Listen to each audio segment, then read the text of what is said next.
এই বর্ষার ওয়েদারে ও বলে বাড়িতে লোটে ফ্রাই করা হবে চলো, তাই বেশ অনেকটা লোটে মাছ আর সঙ্গে রূপচাঁদ মাছ কিনেছে। বেশ ভালোই লাগে খেতে। আমি যে নামখানা দেবনগরের হোস্টেলে থাকতাম ওখানে প্রায় দিন এই মাছই হতো, তাই এর প্রতি আলাদা ভালোবাসাই আর কি। লোটে ফ্রাই আজকে আর করলাম না। এ কদিন এত বৃষ্টি হচ্ছে, দেখো না আমাদের এই কমপ্লেক্সটার সামনে এত জল জমে গেছে, বৃষ্টি থামার নামই করে না। এদিকে আবার বাড়িতে খাওয়ার জল নেই, তাই বেরোতে হলো। এই বৃষ্টির মধ্যে ফুচকা, উফ কি লাগছে।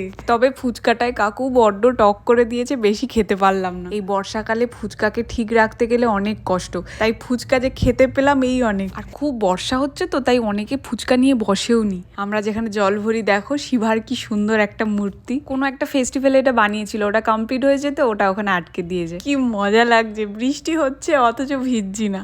চলো সবাই ভালো থাকো, সুস্থ থাকো আর সবাইকে ভালো রাখো। আজকে তাহলে আসি, দেখা হচ্ছে কাল।